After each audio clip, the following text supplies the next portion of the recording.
Hey, welcome in. Hello, everybody. On a Tuesday, here it is, Longshore McKnight, presented by Bud Light. Easy to drink, easy to enjoy. I'm here in Studio B, adjacent to Network Control. Barry in Troy and his studio down there in Pike County. And it's kind of like, I don't know, Alabama starting spring practice a couple of weeks ago, and it didn't hit me till that day around lunch, just completely slipped past me. Right. The NFL draft is about to slip past me. Oh, but yeah. I happen to notice something that it's coming up on Thursday. Yes, it is. The NFL draft has been a topic of conversation like it always has, just at the very top. You know, who's going number one, who's going number two. And if you're going number two, by the way, we'll wait for you to get back. Yeah. But light a match, please. Yeah, no kidding. You know, don't wake the little woman. Remember that old men's room at our former employer? Whoa, jeez. Some of those guys at the country station. Good gracious, wow. But the NFL draft, it's taking place in Green Bay. Yeah, it'll begin day after tomorrow. There are, of course, a lot of schools that are proud of their potential draft pick. There are a lot of potential draftees that you'll see if you watch any of the coverage actually at the venue. You know, they'll show pictures of them, especially if you go like 18, 19 picks and they ain't been drafted yet, and they'll show you them over there, and their mama's giving them a hug, and their girlfriends probably second guessing a little bit. Yeah, thinking, what is going on here? Yeah, that kind of a thing. Wow. There are only two schools to this point who have official. I say the schools don't send them. There are only two schools who have players that have received official invitations to be there at the NFL draft. One of them is Michigan. Michigan's got two players that are, official invitees from the NFL draft. Is that because they won their bowl game? Because they certainly didn't have a good regular season. I mean, wow. I mean, you would think, that'd be the first thing. Hey, bowl game winner, they won the national championship the year before. Yeah. But it can't be that, because the other team with multiple invitees to the NFL draft venue is Alabama. Oh, and really? They lost their bowl game. Yeah, they did. To Michigan. Yeah. Alabama has three players that are going to be there. And all of a sudden it just escapes me who they were. But Alabama and Michigan are the only schools that will have three players invited. They're going to have more than that drafted. Yeah. And other schools have players that were invited as well, I would assume. Yeah. They're not the only ones with players invited. Yeah. They're the only ones with players with more than one player. Multiple. Okay. Invited. Yes.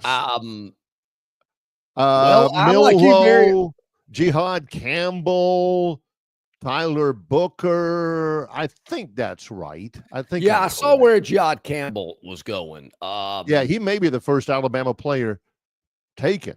Well, that's kind of what I'm leading up to. A couple of things that have hit me here as we started this discussion. I'll go ahead and get this out of the way first. All right. Will Kalen DeBoer be at the draft Thursday night? Because the former coach seemed to make multiple appearances when he had multiple former players probably going to be taken in the first or second round. Just curious. Maybe he's thinking, hey, I hope y'all do well. Y'all get on out of here. Maybe I'm thinking that's the case. I don't expect to see Kalen DeBoer in Green Bay on Thursday night. I don't want to be as harsh as to put it. He's probably glad they're kind of moved on. No. Behind closed doors, he might say that. But I don't expect Kalen DeBoer to be there. I will say that. Number two. Again, to the number two. If you're I'm only on my first cup of coffee. You better give me a little while. Okay. And speaking of that, before I get to that, I think Chris the Bammer yesterday, Barry, ask on the River Region Straw chat line what kind of coffee that I drink. I think it was Chris. If I'm wrong, please correct me. So I brought a pod up today to show I drink the Donut Shop. Arabica from Walmart? You drink the Walmart? Yes. I'll give you a little tip, folks. I can get 100 of these. I knew it'd be a tip about buy in bulk, people. That's the way. I knew it'd be something about that. I can get 100 of these for like $28. I mean, like 10 Dunkin' pods cost about $28. I mean, it's ridiculous. And these are outstanding. They are really, really good. It's the Donut Shop, Chris. I'm not a big fan. I don't go to Walmart very often. Yeah. They deliver it. So yeah, you order it online. Look at John. Correct. I order it online. Now, my wife loves to go to Walmart. I go, honey, help knock yourself out and be careful and make sure your head's on a swivel.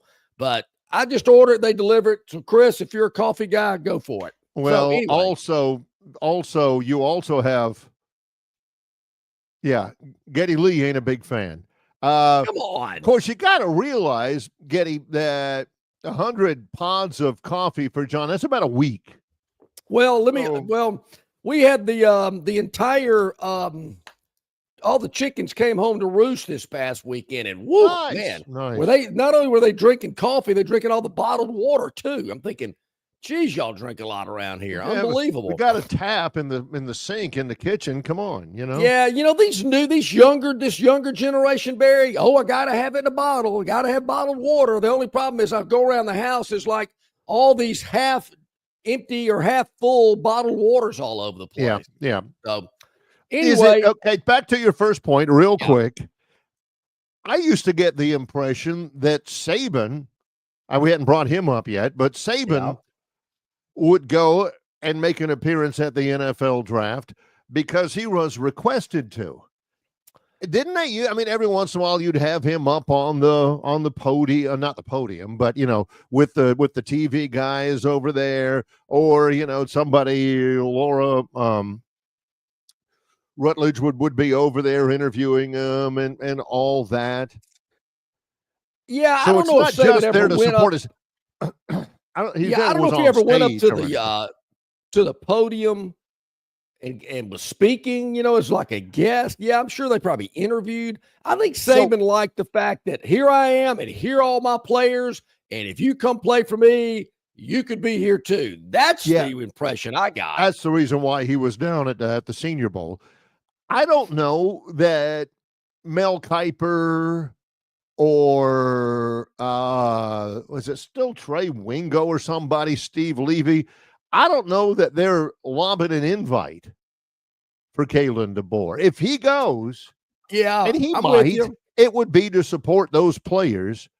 It wouldn't be because they say, hey, man, we'll pick up your flight, get you a couple of meals, just a couple of drop-ins with us. I don't know that that's forthcoming with Kalen DeBoer. And I was kind of leaning towards, I'm not, how do I put this nicely? I think Kalen DeBoer's, I don't know all three, but I think he's glad one of them's moved on. So I'm not real sure he's going to be up there. Hey, man, woo! He didn't recruit these guys. I mean, he didn't have a real long relationship with them. Bitter about them or anything like that. No, I just think he's got better things to do. So there again, maybe he's there. I would doubt it. I'm leaning to that he won't be. But maybe he will say, hey, I'm here to continue the legacy of sending people to the NFL. Who knows? I'll be looking out for that. But what I'm really interested in, Barry, and Jalen Milroe is one of the players that was invited to be there in Green Bay. I'll be real interested to see how this plays out. I mean, are they doing it right there at Lambeau Field? When it's been in Nashville or Vegas, Chicago, they've made it kind of a fan-friendly spectacle, and people are hanging out and having a good time. It'll be, be real interesting to see how that works. I'm still, Barry, I'm sticking with it. And I've had people tell me I'm wrong. I've got people that have little side wagers for dinners on this. I just don't see Jalen Milroe being a first-round pick. I still believe that. And I just don't. I'm not an NFL GM. I don't think like they do. And I've been wrong before. Here's where the Ryan Leaf insertion comes in. Mike Riley. Yeah. Well, I don't know if he ever was an NFL quarterback or not, but I was dead wrong on Ryan Leaf. Now, he might have gone in the first round, but he did not have the long, illustrious career that I predicted he would have. I just don't see it with Milroe. He's a great athlete. Maybe somebody picks him up in a later round and kind of lets him work his way into it. I mean, I'm hearing Aaron Rodgers to the Steelers. I mean, if Aaron Rodgers goes to Pittsburgh, he ain't sitting behind Jalen Milroe. I got to see it to believe it. In case you're wondering, just as a point of reference, there's a website out there called NFLDraftBuzz.com, all one word. They have got Jalen Milroe in terms of their 2025 NFL Draft player rankings. They got Milroe rated number 94. Now that's like the third round. Yeah, but again, as you know, I'm not telling John anything he doesn't already know. They're not projecting him as the 94th player picked. Sure. They're projecting him as the 94th best player in the draft. People are going to need a quarterback. You're not going to pick the number 25 player in the draft if he's quarterback and you're already loaded at quarterback. So, it's not that. But he is the 94th best player in the draft. For Alabama, this NFLDraftBuzz.com has got Jihad Campbell as the 35th best.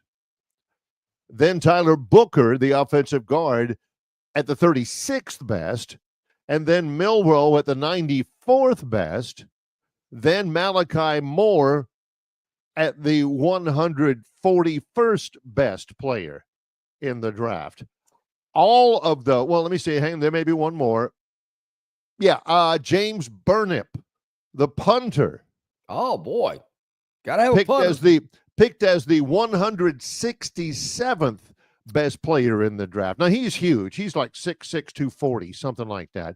Those four, including Burnip at 167, are significantly more highly rated than NFLDraftBuzz.com has listed the top-rated Auburn prospect. Well, they've had some, and that's Jarquez Hunter. Jarquez Hunter at 191.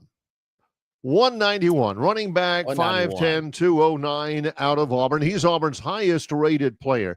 Are you telling me that the Alabama punter is a better NFL draft prospect than the Auburn's leading running back? You picked up on that too, huh? 4 Alabama players are higher rated draft prospects, including a punter? A punter? Yeah. Than the highest rated Auburn draft prospect? That's what'll get you 6-6 a couple of years in a row. Well, Barry, it's hard to compare positions. I mean, I was thinking about the 2 Alabama players that are rated higher than Jalen Milroe. Maybe it's areas of need. Maybe it's just position groups. I was thinking, will those 2 players go ahead of Jalen Milroe? Well, it depends on if a team needs that position, needs that type of player. But back to Milroe. Yeah. I'm sticking with it. I mean, maybe somebody's going to take him and say, we can develop this young man and make him a great quarterback. There again, I've never been in the room with a bunch of NFL general managers. But based on what I've seen out of Milroe, great athlete, great runner. The play breaks down and he needs to take off and run. He can make something happen. But besides that, is he a great thrower? I wouldn't say great. Good, but I wouldn't say great. Had some great players to work with. I just don't see it. And I guess, my question is, will Jalen Milroe go in the first round? And if he does not, where do you think he will go in the upcoming NFL draft? He is rated as the number 5 quarterback behind Cam Ward, Shedeur Sanders, Jackson Dart, and Quinn Ewers, right ahead of Ohio State quarterback Will Howard. So again, that's with all the intangibles and all that kind of stuff. So he would be the number 5 quarterback taken potentially. And so that means second round at best, depending on who you have and who you're going to draft. I think the best case scenario for him, I mean, if you're just looking out for his best interest, I think the third round is probably good, because please don't draft Jalen Milroe and expect him to jump right in and lead your team. By the way, Bill from Baltimore points this out. He said, I'm shocked Thorne isn't rated ahead of Milroe. Milroe overall is rated the number 94 prospect in the draft. Peyton Thorne, you ask? Number 468. Ooh. I'm waiting for maybe that guy ain't getting drafted no matter what. No, I don't think he is 10 rounds. No, I'm with you there. Maybe Tobias isn't up yet because it's like 5:15 out in Arizona. Yeah. But I'd love for Tobias to chime in on Jalen Milroe. He kind of thinks, as I do, that maybe there's not as much upside as some other people believe that there is. Also, you're stealing my thunder here with Jarquez Hunter. If they'd have used him better, maybe they wouldn't have gone 5-7.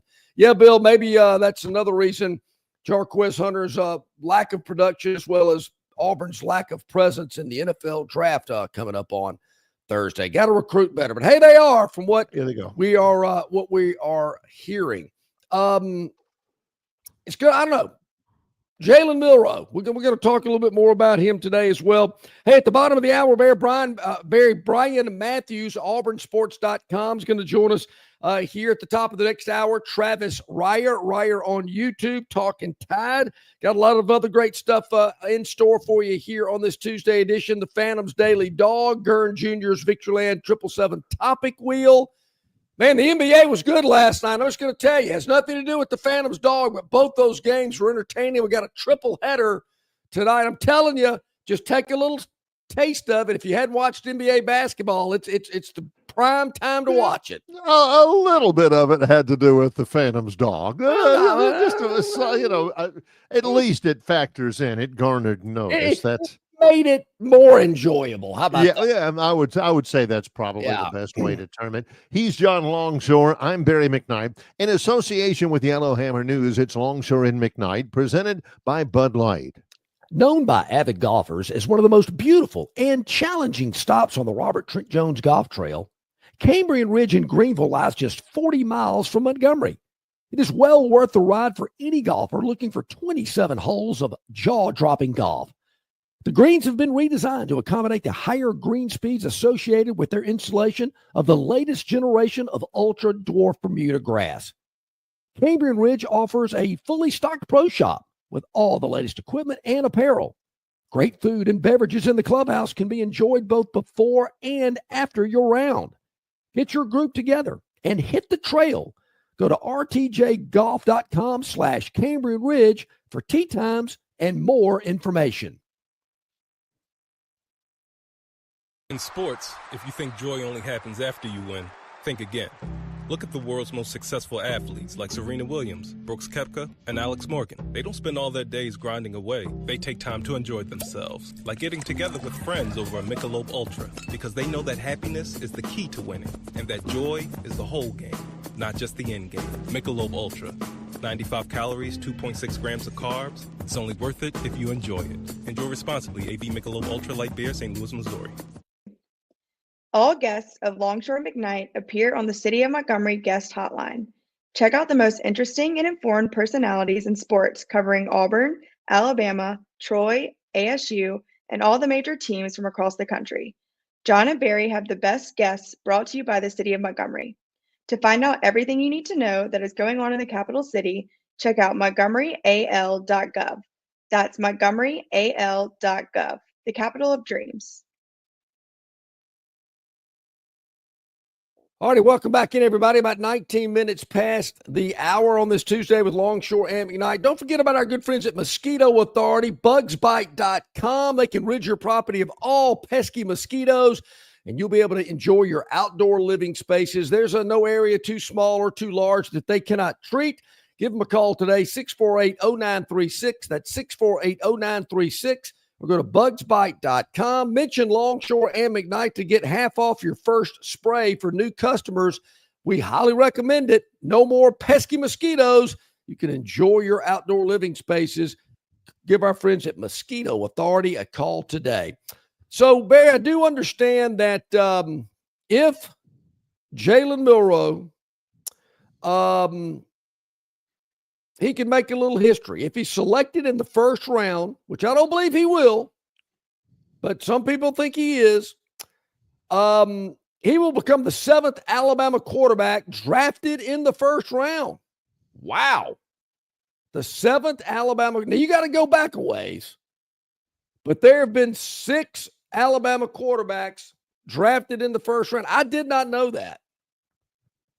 I could not name them all. One of them surprised me that was not drafted in the first round. These players are Bryce Young, Mac Jones, Tua Tagovailoa, Richard Todd, played for the Jets for a long time, Joe Namath, and Harry Gilmer.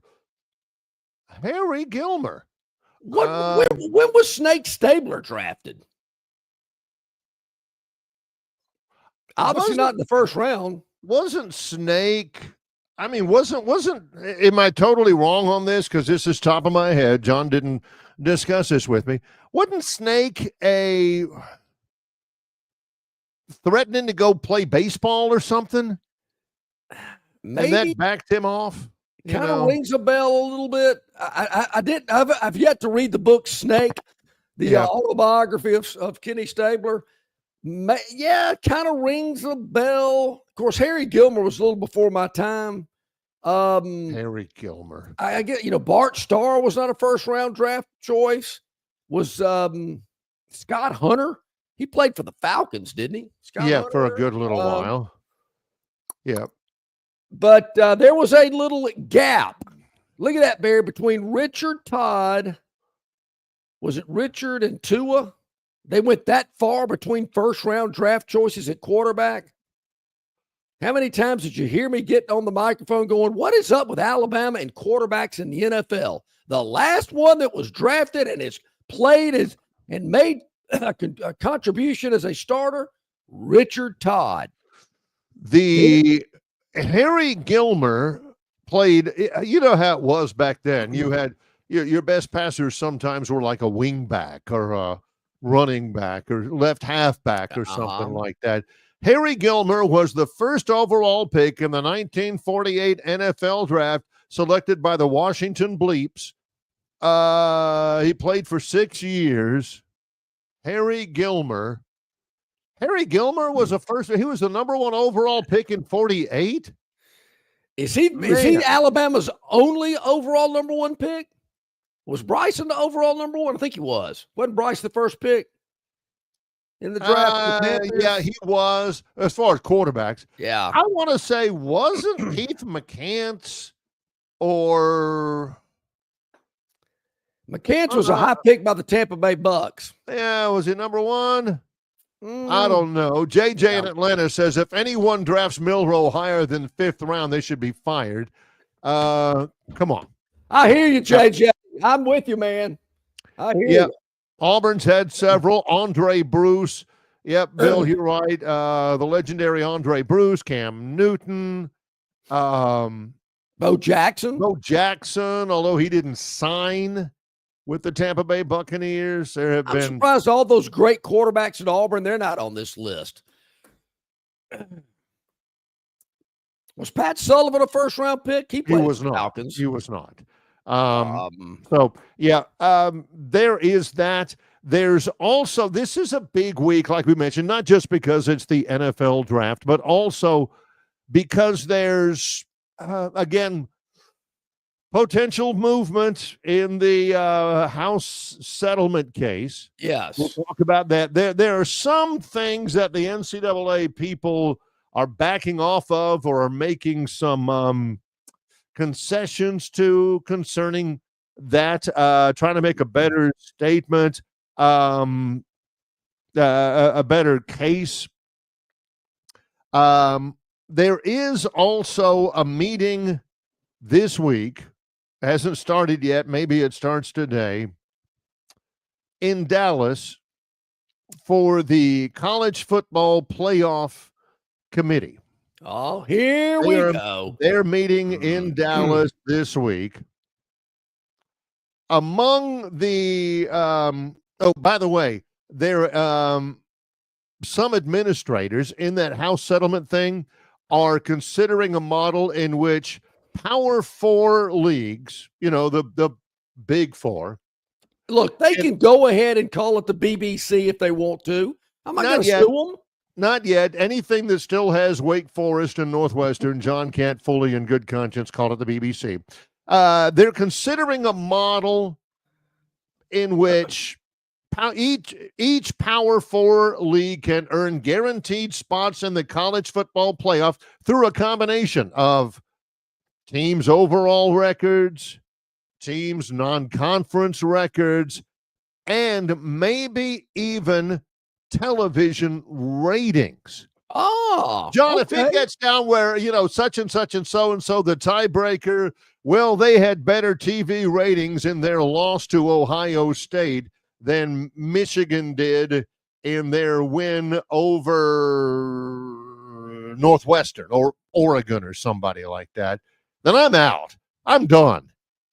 And really, TV ratings would be a factor in that. Certainly. An actual put it out there. This is our TV ratings against the same opponent on the same network. We're better than theirs. I'm out if that happens. Totally done. Well, I think it's going to happen. Who garners the highest ratings, who has the most eyeballs, what the fans, who are they gravitating towards? That's where it's heading. It's all about money. We don't want to put Wake Forest on because they don't move the needle. I hate it for you. I'm out. I quit. I'm done. See you later. That's the real world, Wake Forest. Let me tap you on the head and say it's great, but we're not. We're participation trophy. Come on. We're not going to shamelessly waste our time because we got to put them on too. No, we don't. They got. This is where John misses the boat on this shameless, nonsensical rant. Is that he's not talking at all about how good they are, how successful they are, how much quality their football team that year may bring. And if that's not un-American, I don't know what is, Mr. Real World, Mr. Results Matter. This is all about how popular are you? We're not. How much do people like you? We're not in the business anymore of getting ripped off.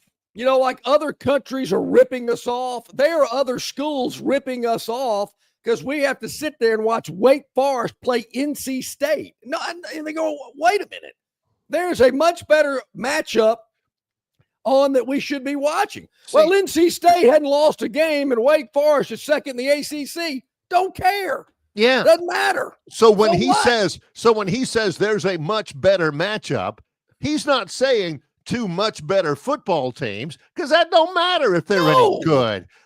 There's a much better matchup over here. Really? Yeah. Is that better? Because the teams you're talking about are 6-2 and 5-3. Yeah, sure. But they're helmet teams. That's not better. That's just more popular. Well, it is when you're in a boardroom and you're trying to crunch the numbers and your advertisers are going, wait a minute, you put me on NC State Wake and it drew 1 million fans, but 5-5 Notre Dame playing 5-5 Southern Cal totally had a 13 million rating. It's un-American. That's what they're looking at. Anyway, that's just the way it is. Before we go to Bryan Matthews and add some sanity to this program, the College Football Playoff Management Committee gathers in Dallas this week.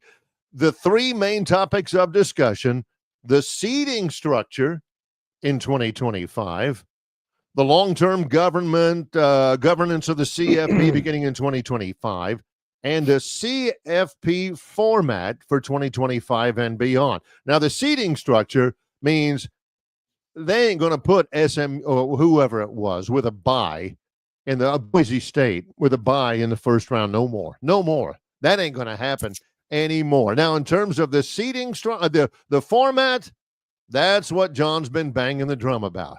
They're talking about adding teams. Oh yeah, plain come and on. simple. Now, look, I think I don't know if I've ever publicly said this, but I don't know would if there's say that anything you haven't publicly I'm pretty said. conservative when it comes to politics and things of that nature, but I'm a screaming liberal when it comes to let them playoff expansion. Yeah, let them all in. Open the borders, tear the walls down. Let more people in the playoff. Yeah. Just don't mess with the teams that are, number 1, 2, 3, 4, 5, 6. Yeah. You can let them in. I mean, that's a 16 and we know it. That's a 15 and they deserve it. Now, I will say this before we go to break, and Bryan Matthews is going to join us. Bear, I got to tell you, I'm jealous. I am jealous. I am 5 years too late because I'm seeing here this morning that the President of the United States will deliver the commencement address at the University of Alabama in early May. Where was he 5 years ago? I mean, Yeah. Are you kidding me? I mean, John was there when Ronnie spoke, right? Yeah. That would have been a good. But as everybody, like most people know, I finished my college career and got my degree in 2020. I couldn't even tell you who the commencement address guy was. But you did go, right? I mean, but yeah, and now Trump's coming to give the commencement address. I'm 5 years too late. That is unbelievable. It was probably the CEO of some, I don't know, nonprofit or something. Yeah, I couldn't even tell you. Well, let's take a break, add some sanity to the program. Bryan Matthews, auburnsports.com is next. In association with Yellowhammer News, it's Longshore and McKnight, presented by Bud Light. Why Hands? At Hands Heating and Air, you get this area's highest ranked service provider with 24-hour repair service, no overtime charges, and their same-day service guarantee. Plus, instead of other companies' 30-day repair warranty, Hands gives you a 3-year repair warranty. Hands Heating and Air is here for you 24/7, 365. And service is not just something they do, it's their way of operating, for you in mind. All of Hands employees are trained to adhere to this standard. They work hard to ensure that this standard is maintained, and they are constantly looking for new ways to better serve you. Call Hands Heating and Air today at 508-5382. That's 508-5382, or find them on the web at 834hands.com. Introducing Budweiser Zero. 0% alcohol, 0 grams of sugar. Full Budweiser flavor. A refreshing alcohol-free brew that tastes like the real thing. Budweiser Zero. 0 alcohol, 0 compromise. The Destin Connection Seafood Market offers the freshest seafood direct from the Gulf of Mexico with deliveries daily. Snapper, grouper, pompano, flounder, copia, along with medium, large, and jumbo shrimp, hand-picked crab meat, and chucked oysters. They can even cook your order for easy, quick pickup. The Destin Connection can make a po' boy with any of their seafood items that folks in New Orleans rave about. Go by and see them at 3750 Norman Bridge Road or call 288-4272 for pickup orders. Okay, welcome back in, everybody. About 26 minutes to the top of the hour. And as we do each and every Tuesday, our good friend Bryan Matthews, auburnsports.com, joins us on our City of Montgomery guest hotline. Hey, Bryan, how you doing today? I'm doing great, but I'm afraid I'm not going to bring anything close to sanity to this program. My bad. Oh, well, we're in trouble then because it's definitely needed for sure. Yeah. Bryan is with auburnsports.com. Bryan, I remember years ago, I used to come to Montgomery every once in a while and go to what they call the cattle yards, which is over there at the intersection of the Selma Highway and I-65, and they would auction off cattle. I mean, it was the guy, the auctioneer. Hey, you have 5, give me 10, give me 10. That's what it feels like you're having to cover these days with the transfer portal. Am I off base, Brian, these days? No, I mean, it's incredible. Auburn basketball is almost redoing their whole roster. Football's adding a few players. It's all happened really in the last week or so. So it has been fast and furious with the portal. I believe the basketball portal closes today with players going in, and the football portal closes Friday, I believe. You were mentioning, you wrote about this at auburnsports.com. Depending on what Tahad Pettiford does, Auburn may not have a single scholarship player back. Yeah. Baylor's not going to have anybody back. I mean, this is a real occurrence with schools. Yeah. Although I do think right now that Pettiford will return, subject to change, of course, but that's what we're hearing at the moment. But it's incredible turnover. And normally I think that would be worrisome or something, that might upset people. They're tired of it. But then you look at what Auburn's done, and quite frankly, I'm excited to be able to cover this upcoming team. I mean, I think they've hit a grand slam in the portal. I just think they've added great players. They've got great versatility in this group now. They've got great size on the perimeter. Guys who can shoot and score inside. I just think that the staff has done a tremendous job of putting Auburn in position now, I feel like, to be competitive again at the top of the SEC and, maybe at the top of the country. So I guess in a general way, people, I guess, leaving Auburn, because it sounds like you're really impressed with the ones that are transferring in. The ones that have left, not that big of a deal. Well, really, I guess the only player that's left is Chad Baker-Mazara, who had a chance to return. What did you think about that? A little surprised by it at the time when it came out, but he's one of those players, I think, that just wants to maximize the amount of money he can make in his final season of college basketball. So, and we see that across the board in college sports now. Certain players, because of their family situation, because of that's the way they want to run their business, or maybe because it's outside forces like, an agent or something getting in their head for whatever reason. A lot of them make that the number one priority, and Chad Baker-Mazara did, and he's out there looking to make the best deal he can. Is the same true in football?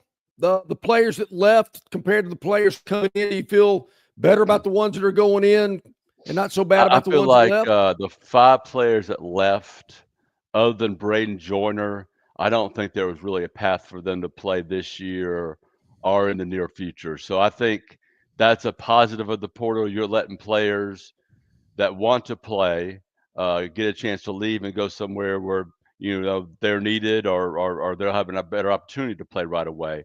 I think Braden Joyner was a situation where he wanted to go out and get more money. He was probably going to be a backup offensive lineman for Auburn this year. He has a chance to be a starter. He started a few games for Auburn last fall, and he signed a nice contract at Purdue. So give him credit for doing that. And, that allows players like him who are motivated to do things like that to get it done. In terms of football specifically, who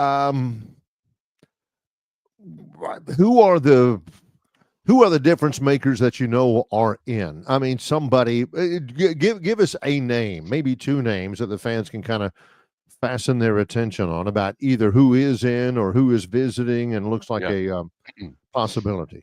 So I think the biggest priority for Auburn in the transfer portal, football spring portal, was strengthening the middle of the defense. So they went out and got a middle linebacker, Caleb Wheatland. I think he has 35 or so appearances, around a dozen or so starts, maybe more than that. So they got that guy from Maryland. And then they went and got 2 defensive linemen, Jay Hardy, who originally signed with Auburn, spent a few years at Liberty, and has now come back for Auburn for his last year. And they got James Ash, who played at Wake Forest for a couple of years, went to Florida A&M, and now is coming to the SEC. I think both those guys are just rotational guys. They're on the defensive line interior, probably mostly 3-tech, that just helps out Auburn there, gives them some depth. Bontrell King Williams likes to rotate guys in there, keep them fresh, and they'll certainly be part of that. And then for, I guess, a target, Rashawn Pleasant is the guy that just recently visited. He's from Tulane. I think he's more of a cornerback.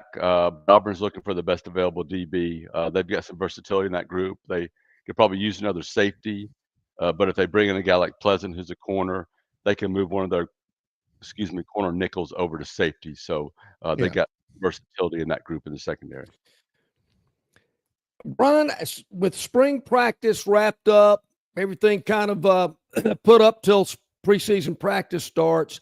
From what you've seen, what you've heard, what you found out during the spring, looking at the roster, looking at the opponents, do you feel better or not so good looking to the upcoming season this fall?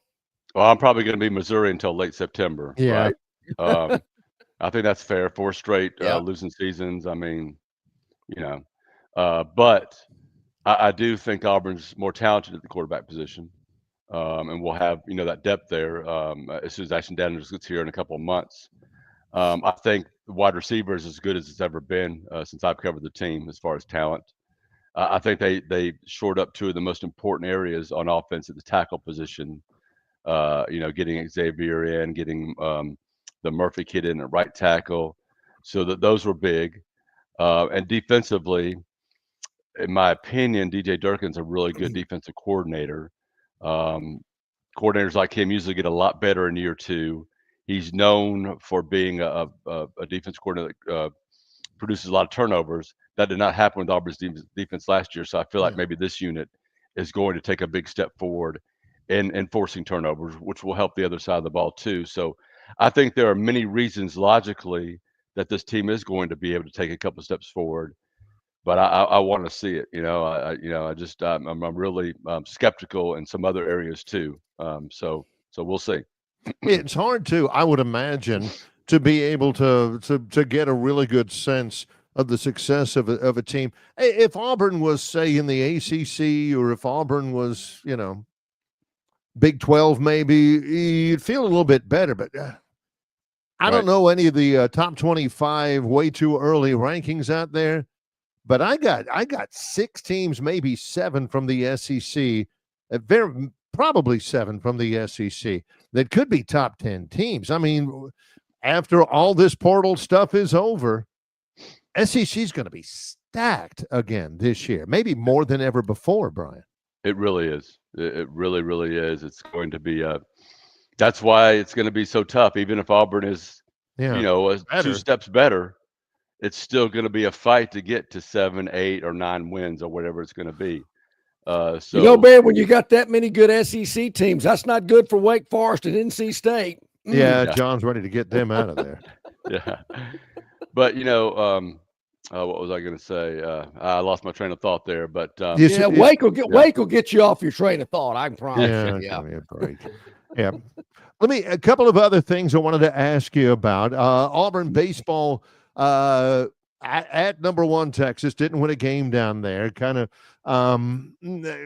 Texas flexed their muscles there. Still, their RPI is top 5 still, right, Bryan? Yep. I think they're still 11th, 12th in the country. Texas pitching staff really handled Auburn over the weekend. I think Auburn batted around 170 as a team, and that's with Ike Irish batting close to 500 with 4 home runs and 6 RBIs. Yeah. He was basically the only guy over 300 in that entire series. Most of the team batted 100 or less. So that was a tough weekend for them. But Texas is the number 1 team in the country, and they got a really good pitching staff, so that happens. They're back tonight with Georgia Tech, a top 15 type program, which they were able to beat in a really exciting game 2 weeks ago, 9-8 in Atlanta. So we'll see how that goes. And they got Mississippi State coming in, who is, struggled again this year. I think they're around, what are they, like 4-12, or maybe a little bit better than that, maybe 6-12. I don't know exactly what the record is, but they're a team that Auburn, you would think, could win a home series, maybe even have a chance to sweep. We'll see how that goes. But it's been kind of an up and down couple of weeks for Auburn baseball, but certainly a much better team than they were a year ago. Yeah. Bryan, I'd just like to get your thoughts about this. I know we've talked a lot about this over the years. Yesterday, the NCAA Board of Governors conditionally approved about 9 New rule changes, pretty much clearing the way for direct compensation to athletes. I'm not going to go into all of them, but Right. a lot of things that we've heard. I'm hearing guys nationally talk about this, and pretty much they're saying, it really doesn't matter. If this does happen, if we get some so-called structure, the general feeling, Brian, seems to be that, well, they're just going to go back to the old way of doing it and paying players under the table even more than what they agree on. I mean, if it's a $20 million so-called payroll, there's still going to be some guys out there shuffling a little extra under the table to get the guys they really want, basically because they don't feel like they're going to ever get caught. To me, it just is getting more and more confusing, more and more out of whack. Right. And it's almost like people are kind of throwing their hands up going, I don't know how we're ever going to reel this in. I think the only way they ever reel this in is by, having an employer-employee relationship and having, being able to sit down at a table and come up with some compromises and negotiate. And that's the only way I think things will be set in stone. I think any rule the NCAA passes can be tested and overturned through the court system. The NCAA has a long history of losing court battles. Yeah. So this idea of them only allowing real NIL and setting up a clearinghouse and trying to, do away with what the collectives are doing now, I'm just not sure that's going to work. So I'm not sure what they're planning to do even gets to the point where teams are needing to pay under the table, because I'm not sure that NIL collectives and what they're doing now is going to go away. I think they'll just be able to file a couple of lawsuits in Tennessee or wherever, win, and go back to being, that element that pays that little extra to get that special player above and beyond what the revenue sharing is going to bring them. Final question, and it's really advice more than anything else. For that diehard Auburn fan who's also an NFL draft fan, do you think you can save them a little time about whether or not they even to watch the first 2 rounds of the draft? Well, I kind of like watching the NFL draft anyway, so right. It's kind of fun to me. I don't know why, but I don't think if you're an Auburn fan looking for an Auburn player to go, you need to worry about Thursday and Friday. I don't expect any Auburn players to go in the first 3 rounds. I think Jarquez Hunter, Keandre Lambert-Smith will be the 2 that will be drafted sometime on day 3. And then we'll see with some other guys. Jalen McLeod could get in there. Eugene Asante could work in there late, or possibly be free agent guys. But I think 2 definitely, and Jarquez and Keandre Lambert-Smith will be drafted at some point on Saturday. Do you like it being in different locations? The draft? Yeah. Yes. Yeah, I do. I do. I enjoy seeing the cities and the turnout and spreading that around. So yeah, I have enjoyed that. So yeah, I even know where it is this year. Do y'all know? It's in Green Bay. Oh yeah, Green Bay. Okay. Yeah. There you go. That'll be great. That's a great NFL city. Yeah. I was blown away at how many people showed up in Nashville when they had it there. It was packed. Turnout. Yep. I gotta admit, I like to think of myself as culturally relevant. I don't fool myself in thinking I'm as culturally relevant as Bryan Matthews is. And the Monday Musings brought to you by Uncle Keith's Red Sauce. Yep. You mentioned a little controversy between Simon Cowell and Jennifer Hudson in American Idol. Number one, I can't imagine Jennifer Hudson singing Weekend in New England from Barry Manilow, but you cited that in today's musical journey.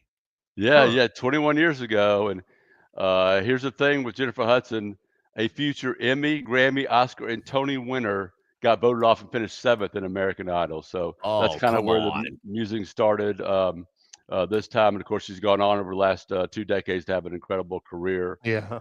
In a lot of different areas and still going strong there. But yeah, her and Simon clashed a little bit. And then they didn't speak for, I think it was 22 years until he came. He was the first guest on the Jennifer Hudson show, and they showed all the clips and they kind of made up and everything. So that was a nice moment too. Oh, how nice. Yeah. Brian, we always love a happy ending here. We do love a happy ending. In life, sometimes you just got to admit it and just come out and tell all your family and friends something, and it just makes you feel better. Start getting a load off your back. That's right. I'll admit I've actually seen Barry Manilow in concert. Yeah, it was tough for me to admit that, but I've seen him week in New England, Mandy. Yeah. I write the Write the songs, songs, Copacabana. Yeah. Yeah. That's good stuff, man. Back in the 70s, that was the place to be, man. What are you No. talking Yeah, about? now this is maybe late 80s, early 90s. He was playing Okay. Vegas, What? and I'll tell you Little what was throwback, yeah. cool about it. He pops out of the audience. He was in the middle of the audience, and nobody saw him there. And I think he started with Copacabana and walked down the aisle, got up on the stage. He's singing Copacabana. Said, this guy's pretty cool. I mean, okay, I'll give Barry a shot. Then he got into that drippy, syrupy ballad stuff, and I was falling asleep. But it was pretty good. He was all right. Okay, I have a confession too. All right. Back in the 80s, I asked one of my friends if they wanted to go with me to the Hall & Oates concert, and they laughed at me, and we never went. So there you go. Well, now, Brian, I've seen Hall & Oates about 4 times. Oh, okay. Yeah, I've seen him about 4 times. Back then, so Yeah. I should have just gone. Yeah, we've been compared to Got Hall changed & out of Oates it. a couple of times ourselves, at least. Yeah. All that, the Monday musings from Bryan Matthews at auburnsports.com, brought to you by Uncle Keith's Red Sauce. We were talking earlier in the week, actually, about Uncle Keith's Red Sauce. Obviously, it's a high-quality product. Bryan Matthews probably has a longer history as a customer than even as an advertiser. If you don't love just absolutely super hot, spicy thermonuclear stuff, that's not Uncle Keith's Red Sauce, right? I mean, it's not like overwhelmingly blow your ears off hot. I just want to make sure people know that. They have the regular. They do have a hot too, and it can spice you up a little bit, no doubt. I stick to the regular. Yeah, but yeah, that's me. try it. Go to Publix, Piggly Wiggly, Renfro's, in Auburn, maybe Montgomery. You can find it at Kroger's. You can order online. Use BMAT 15 for 15% off that online order. Homegrown, right here in the state of Alabama. You're supporting an in-state business. Give it a try. It's delicious. Yes, good stuff. Outstanding. Good stuff. I can't believe you passed up the Hall & Oates concert. Wow. It wasn't him. It wasn't him. Regrets. Buddy. Yeah. Good Sarah stuff. Smile, I missed out on it. Yep. Yeah. AuburnSports.com. Find out all of the information to subscribe and everything. It's hot and heavy right now with the transfer portal and going into the summer. Appreciate the time, Brian. Appreciate you guys. Y'all take care. All right, buddy. Thank you so much, Bryan Matthews, AuburnSports.com, joining us here on our City of Montgomery guest hotline. I got to take a quick break. I believe it's about that time. And we got a lot more going on today. Travis Reier on YouTube talking Tide at the top of the next hour. Before then, I do have one more note about Auburn and the draft coming up. Right. Brian says, don't waste your time Thursday, Friday. If you're an Auburn fan, just hanging out in front of the TV. Maybe it'll be Jarquez. No, doesn't think it's going to happen. I agree. There's a little more perspective on Auburn recently in the NFL draft when we come back on Longshore and McKnight. And is it true, Barry, if Jarquez doesn't make it in the NFL draft, he does have a contract on the table for to be an actor in Hollywood? Knew that would be something that John would get in at some point today. Longshore and McKnight, presented by Bud Light. Here we are at Marguerite's Exquisite Jewelry. Our friend, everybody's friend, Mary Ann is with us. Mary Ann, April is a special month, even more special at Marguerite's. Definitely. Okay, so it's the first of the month, Barry. What's that birthstone? It's a diamond, right? Yes. Winner. It's easy to remember because with April comes baseball season, baseball diamond. We've got diamond month here at Marguerite's, and it is a great time. We are having diamond month to really emphasize all the great diamonds we have in stock. We're doing crazy specials on natural as well as lab created diamonds with solitaire specials starting out at, this is crazy to believe, $500 for a lab created diamond solitaire. That's insane. Like a 1 carat inner ring. We have diamond studs, diamond tennis necklaces, tennis bracelets. Everything with our diamonds are going to be unmatched, unparalleled prices. And loose stones, again, maybe because it is baseball season and you're watching all of those games that you need to give a little extra something, or that girlfriend that you've been dating for a while needs to get an engagement ring. Well, now is definitely the time to do it because our loose diamonds are on special. Yeah, if you are thinking about an engagement, here's a pro tip. That may be Marianne's favorite thing to do at Marguerite's is to help the guys make sure their odds are good with a beautiful diamond for that loved one that they're going to pop the question to, right? Most definitely. It's great to help. We love helping you. The hardest thing you have to do is walk through the door. Next thing, I mean, honestly, you just say, I need to get engaged. Or between the two of us or the rest of these listeners, I can tell when a guy walks through. They kind of just have that look and they're just walking slow and looking around. And I'm like, need an engagement ring? And they just shake their head. I take it from there. Just get some ideas. White gold, yellow gold, diamonds. We have them. Guys, it's not hard. Honestly, just walk through the door. We can help you. Yeah, it's not intimidating at all. They have people who would love to help, especially in Diamond Month in April in Marguerite. Yes, Marianne, as always, it's so great to talk with you. What are the hours of operation?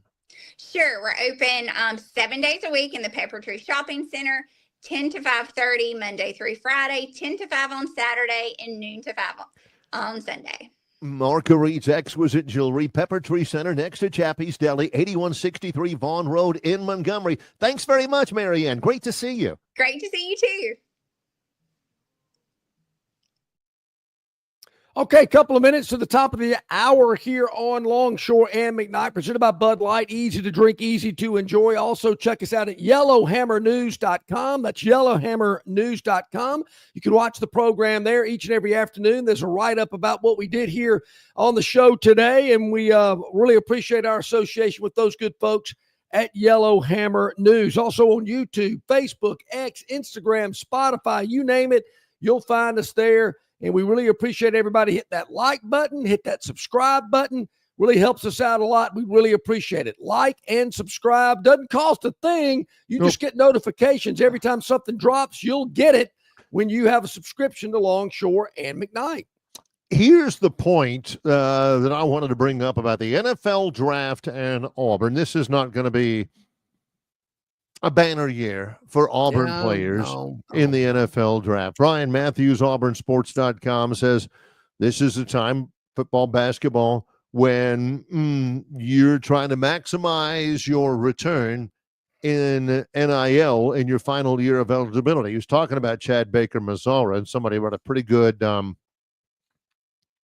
chat about that. He's going to make more. He needs to make more money in NIL this year, because he's not going to have a pro career, and they don't pay as well in Iceland and Finland and I guess Italy or someplace than they do in the NIL. I get that. But in terms of players who actually will have a long career, this was written by Jason Caldwell, AuburnUndercover.com, his Monday morning quarterback column. And he writes this: as we head into the week of the NFL draft, it's just another reminder of the program that Hugh Freeze took over.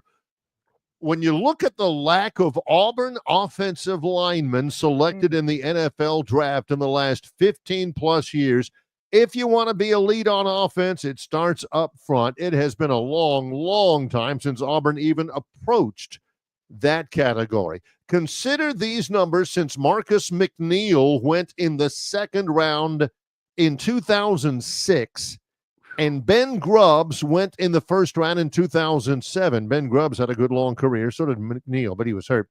This will be the 18th draft since Grubbs' selection, and Auburn has had a total of just 8 offensive linemen picked at any point during that time. Keep in mind, you play 5 offensive linemen at a time, and Auburn has just had 8 drafted in total in 18 years.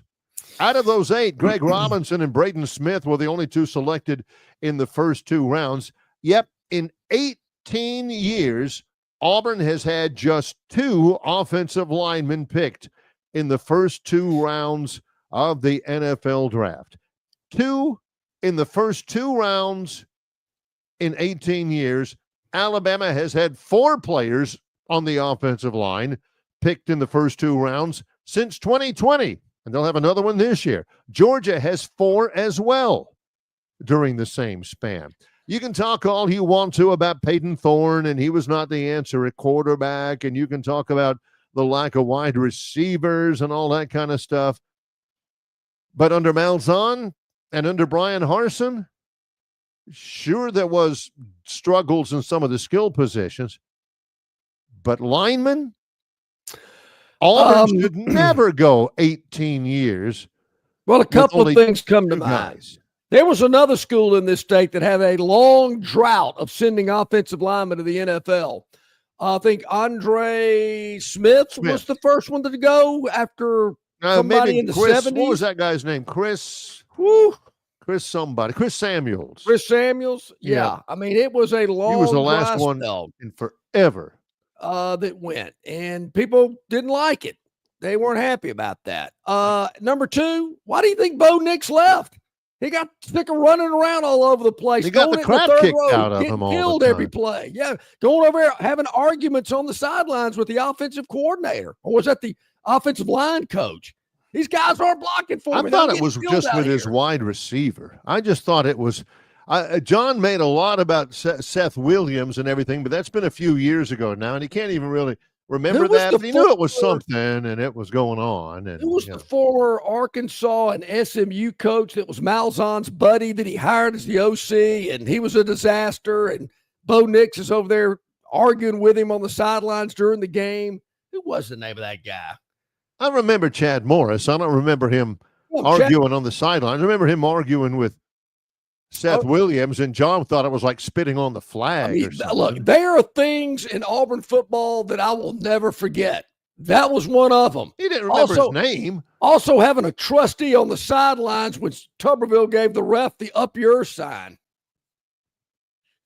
I think that's when I really started liking Tuberville. When I said, "Did you see that?" He just went like that to the ref. Yeah. So this was Bo Nix's first year in the NFL after, what was it? Was it 3 years at Oregon? 3 years at Auburn? Was it 3 years? I thought it was just 2.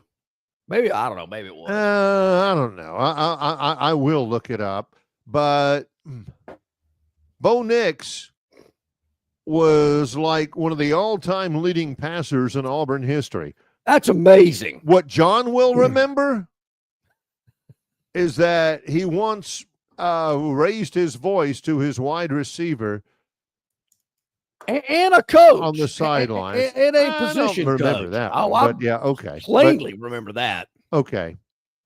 Oh, believe me, when it comes to Auburn, I will defer to your memory because it is uncanny. So, Barry, those passing numbers, are those completed passes?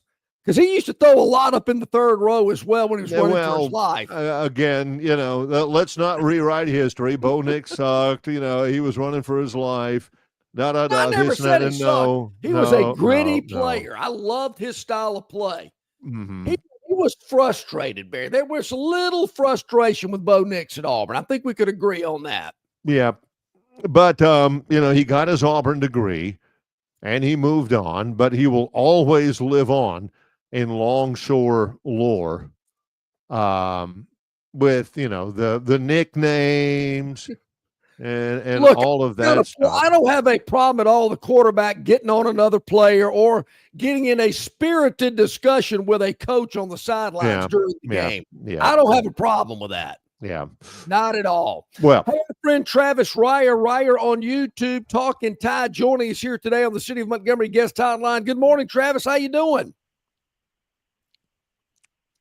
Let's throw him up here. Let's see if we can do this. Let's see if we can get Travis. I see his picture there in the green room. Yeah, he's there. We'll get him here in just a second. I'm actually checking out the chat room as we're awaiting Travis's appearance here, because there again I see him on the board. I do. There we go. Travis, hey, we got you now. How are you? Well, at least I hope we do. Yep, I see him. We'll work on that. as we talk about Bo Nix and his illustrious career in both college and and I will bet, there again, I might have missed on Bo Nix in the NFL.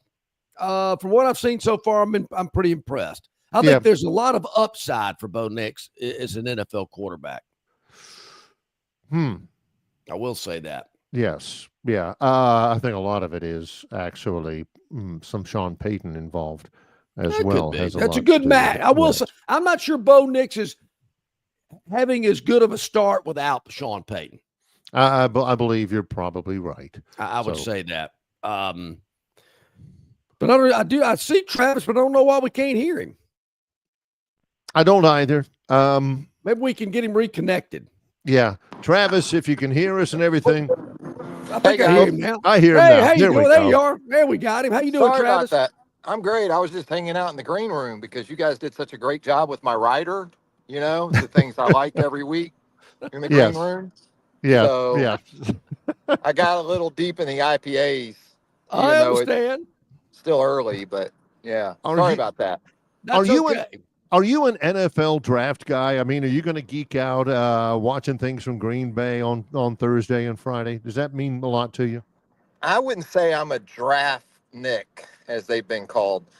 I worked so long in college football recruiting that I think I've got some residual PTSD, even as it relates to talent acquisition in the National Football League. Right. So I'll be paying attention to our Jacksonville Jaguars, but I like it from the college football perspective. I like to see where guys we've spent the last 3 or 4 years watching at 3 or 4 different programs, are going to land these days. That's always interesting. So what I don't like the analysis as much, because some of these draft heads, they try to make it sound like they found these top 5 picks wandering the desert, like none of us knew about them until Todd McShay said, or anointed, this guy is in fact a top 5 prospect. Well, no crap, but that part I can do without, but I'll be tuned in. All right. Let me go ahead and get this out of the way. Jags have the 5th pick. Are they going to go with the Boise State running back? I wouldn't blame them. I wouldn't blame them if they did. And I think they've got more pressing needs, but the way Liam Cohen wants to run the football, and I've been saying this since early last season, if you're a Jacksonville Jaguars fan, you need to wrap your head around the very real potential that Trevor Lawrence is more Ryan Tannehill than he is Patrick Mahomes. Okay, let's just go ahead and get our heads wrapped around that. And what did Ryan Tannehill have in Tennessee? He had Derrick Henry. He had a hellacious run game. Now, I wouldn't want to see the Jags become so run dependent. Although you look at what the Titans did with Derrick, a game away from the Super Bowl, right? I think it was.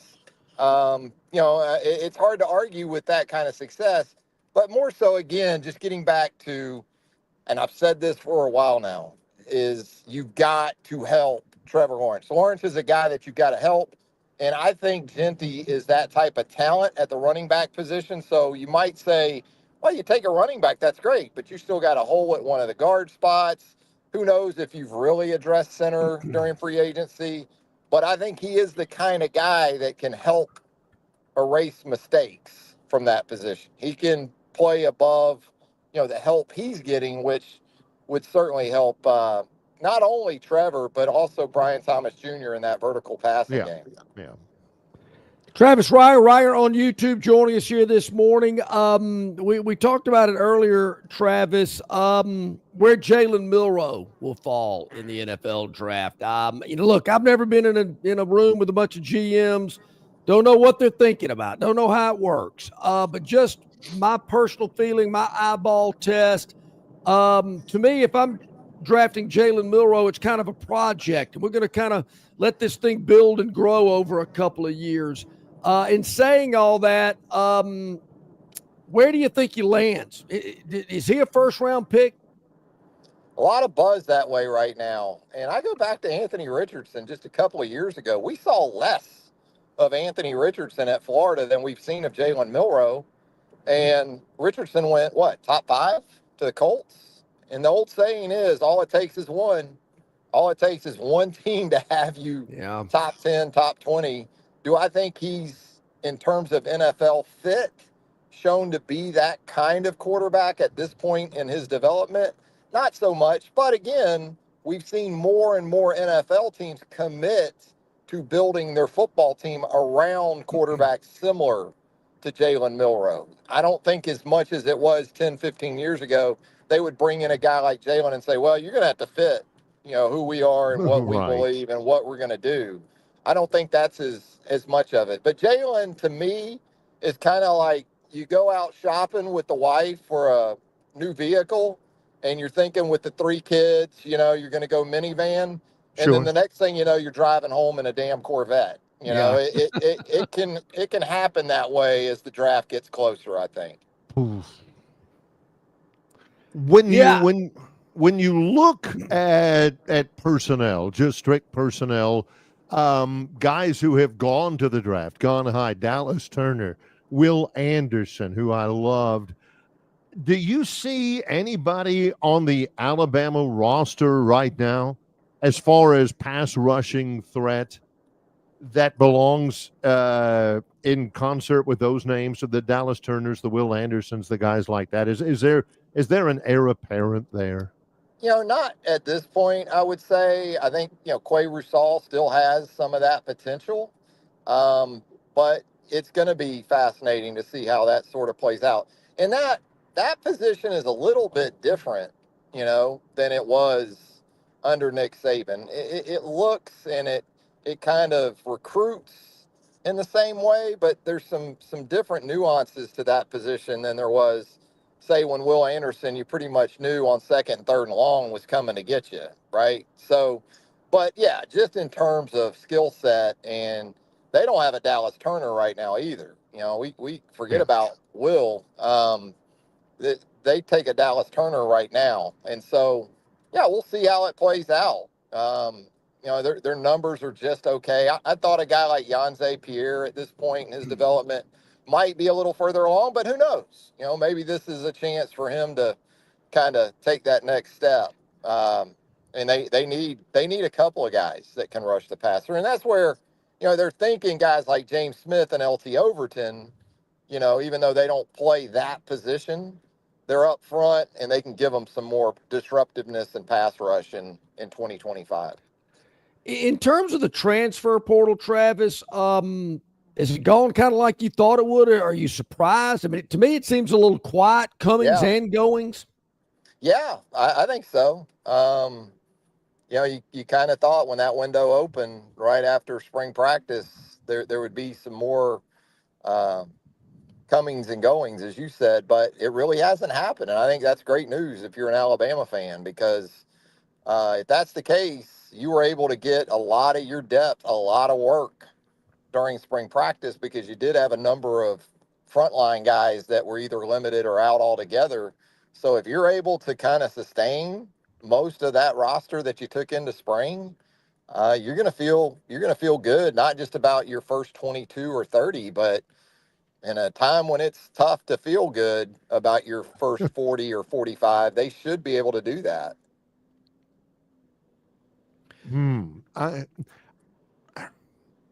I'm interested in how highly Alabama will be thought of when the first way too early top 25 polls come out.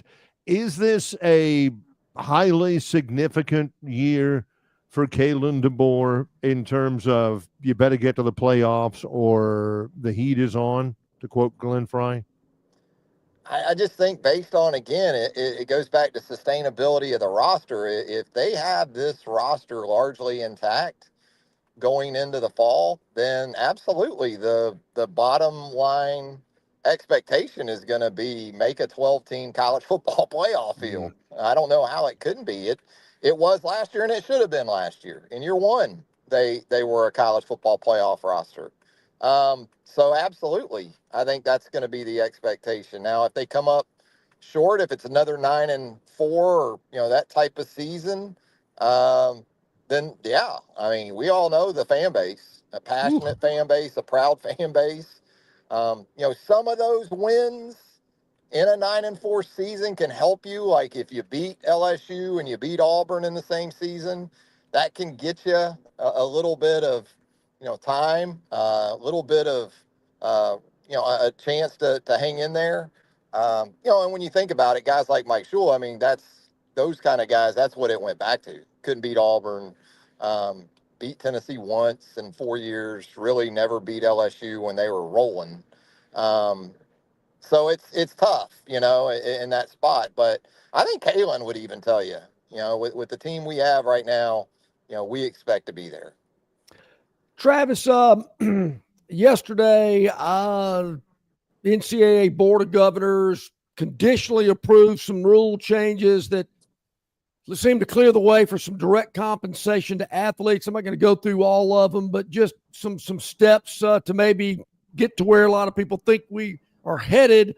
But I'm hearing a lot of people nationally say no matter what happens with this House and NCAA deal, or whether we agree on a $20 million pot that everybody's going to have their ability to draw from in terms of paying athletes, you're still going to have people under the table paying more for superstars, 5-star guys that they want coming to their school. The NCAA can't enforce it. They've shown they can't enforce it. So to me, no matter what happens, it looks like you're still going to have some of the Wild West days out there if we don't have some type of clean sweep. And I just don't know if we can ever get to that point. Yeah, I don't know how you keep it out of recruiting. I mean, it seems like Nico, his lasting gift to East Tennessee and maybe college football as it plays out in general was his situation going into Tennessee there. So I guess maybe you could just say, look, yeah, we know you guys are going to use this to recruit with, but it's all going out of that pot, the defined pot. I think having a defined cap that can be verified and monitored legitimately is going to be critical to all this. But what has the NCAA ever done to really show us that it's capable of monitoring and accurately enforcing the rules it already had? I guess that's the best news to come from the last couple of days. What, 150 rules are going to be taken out. So they couldn't enforce what they had. So we'll just have to see. If you look on NFL rosters, back to this for just a moment, and, a lot of these guys were not superstars at Alabama. Pat Surtain was a superstar. But you look at a lot of the DBs, guys like Levi Wallace, and I would even kind of throw in Brian Branch in that, and Josh Jobe, and some of those guys. Marlon Humphrey was a star. Yeah, those guys were at Alabama, and they were really, really good players, but they're all working 4, 5, 6 years at least now. Minka Fitzpatrick was a star, and he's been in the league for a good while. Is Malachi Moore that kind of guy? I think Malachi is kind of a poor man's Brian Branch, is what I see with Malachi. I was surprised that Brian got to the second round when he came out. I know the Lions are eternally thankful because not only do they have him on a rookie deal, they have the 5th-year option on him. Or no, they don't. Not as a second round guy. I think it's the first round guys that they have the 5th-year option on. Either way, what a steal that guy is proven to be. I don't know if Malachi can do everything that Brian can do or has done, but I think it's going to help Malachi maybe by as much as a round in this draft, that there is a comp that you can work off of and say, look, even if he isn't Brian Branch, if he's 80% of Brian Branch, he's a guy that we need to take third round or so. Yeah, it's going to be an interesting NFL draft. I'm looking forward to seeing where some of these guys fall. I'm rooting for Jalen. I am. I just, my eye test, Travis, just it just doesn't tell me that he's one of the top quarterbacks out there. And they're again hearing these national guys. I don't hear them talking so much about Jalen as I do some of the other quarterbacks that they expect to be drafted, which, that in a cup of 50 cents will get your cup of coffee, but maybe he'll surprise some people out there. I think it's just math, though. And in the first round, it just seems like we're going to see 4 quarterbacks go in just about any year. And so when you get past even Cam Ward, a lot of people don't know what's going to happen with Shador as QB2. Is he really QB2? Your guy at Louisville, sure. And then you get into Jackson Dart, perhaps.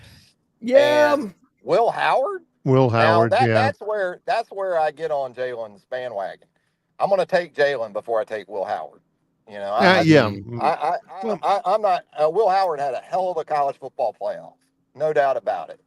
But up to that point, he was sort of a poor man's Jake Coker, is what he kind of looked like to me. So I'll take Jalen over Will Howard. I pretty much know that, and if I'm willing and able and kind of built maybe in a way already where I can fit the pieces around Jalen just right, I might take him ahead of Jackson Dart. We're talking poor man comps. I love him. I understand. Sure. Jackson Dart is the poor man's Justin Herbert is who he is. I mean, that's who I see when I watch Justin Herbert. I love Jackson Dart's willingness to do whatever it takes to win games. His intangibles to me on the field are great. But I see Jackson Dart as to me, he's Matt Corral. Could be. I'd be careful. So what the point is, what we're saying, I think, is that once you get beyond the first or second guy and you think you need to take a quarterback in round 1, if you're the Saints, just put a dartboard in the war room and, I got to have more than a dartboard. We got to have some help. John's been a dartboard lately. Because if you're taking a guy anytime in round 1, not just in the top 10, you're saying this is our future starter. This is the future of our position. You're right. That's a lot. That's a lot to spend on a quarterback or any player. Yeah. And the Jaguars evidently have Ryan Tannehill. Yeah, that's what the and the sooner, Barry, you get your head around that, the better off you'll be.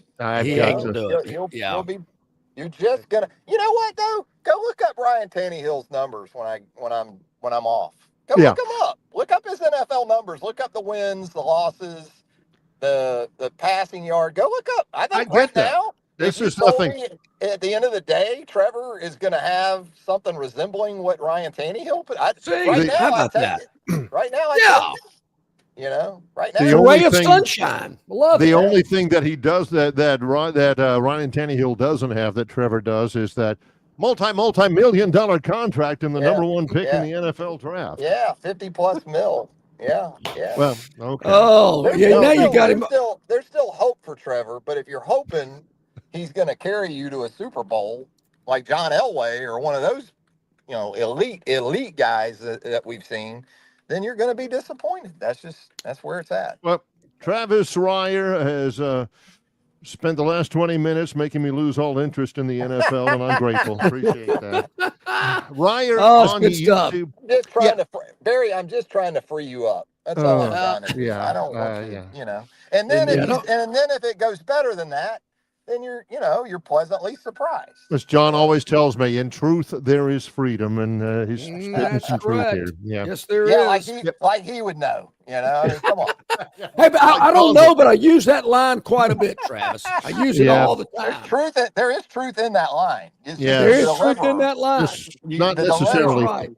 Not from us necessarily. Travis has, of course, made his bones in NFL stuff with Reier on YouTube. You handled a ton of SEC stuff, not just Alabama stuff. Tell us a little bit, give us a snapshot of all of the different things you have on your channel. Yeah, we have Talkin Tide, obviously, with Chase Goodbread, my good pal, the sports columnist for the Tuscaloosa News. We have Second Helping, SEC show with Brent Beard. That'll be coming up here in the next couple of nights. And then we also do No Sleep Till.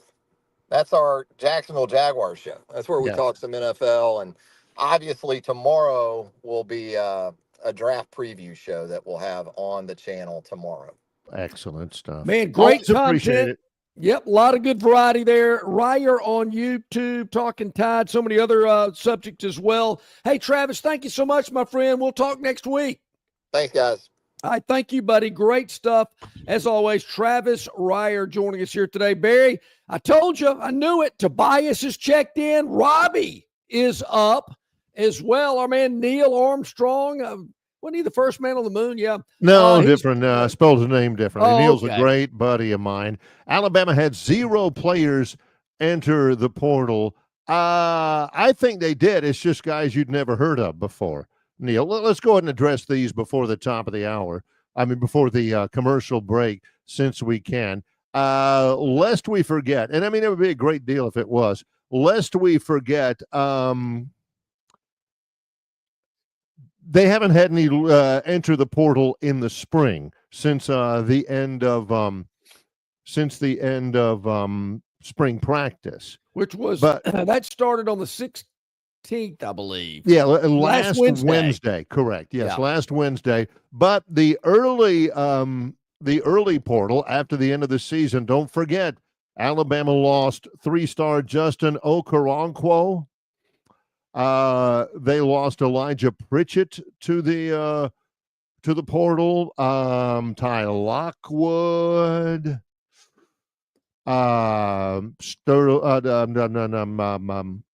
King Mack, Jaron Hamilton. So yeah, in this latest iteration, they have not had anybody, at least not anybody that I've seen. Now, Robbie, this is a question I'm going to get to later. I want to get to the answer later. But Robbie says, question for Barry. Was Joey Aguilar the quarterback at Appalachian State who threw the Hail Mary to beat Troy in that controversial game in 2022? He was not. That was Chase Bryce for Appalachian State, who threw the Hail Mary on that game in Boone that Troy was beating the snot out of them all game long, and they were all giddy because College Game Day had been there that morning and everything.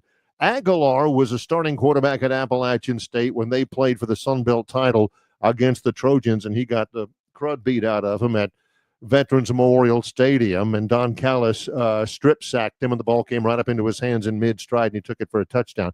Aguilar's a good player. This is interesting. We're going to seed this topic here. Aguilar transferred out of Appalachian State. He's a good quarterback. Really, I was impressed with him. And he went to UCLA. And he was having a great spring at UCLA. He was scheduled to be the starter at UCLA. Great spring. Going to be the starter at UCLA. Then UCLA signed Nico Iamaleava out of the transfer portal from Tennessee. And immediately when that happened, 2 things.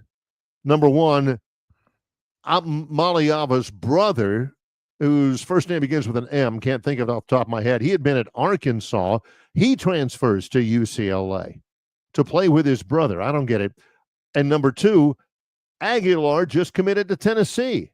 So basically Tennessee and UCLA traded quarterbacks. Aguilar probably is making more money at Tennessee than he was making at UCLA, and I guarantee you Iamaleava is making less money at UCLA than he was at Tennessee. Crazy Yep, that days. is make some no crazy stuff. Yep. Some Milroe content as well. We'll get into those when we return from Tobias and Robbie chiming in on Jalen Milroe. I got some more comments on that as well. Do also, I. The Phantom's Daily Dog and Gurn Jr.'s Victoryland 777 topic wheel. So a lot more to go here on the Tuesday edition of Longshore McKnight. Presented by Bud Light.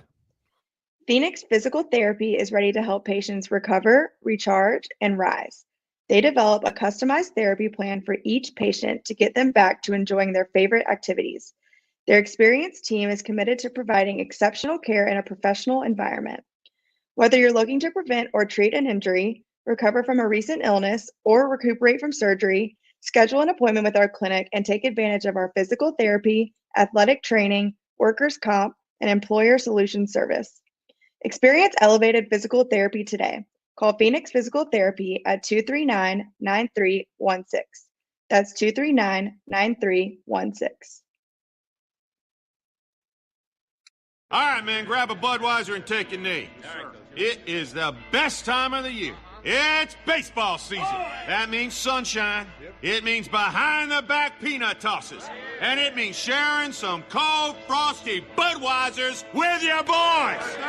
Because there's nothing more American than watching America's game with America's beer. So let me ask you something. Are you ready to bring your A game?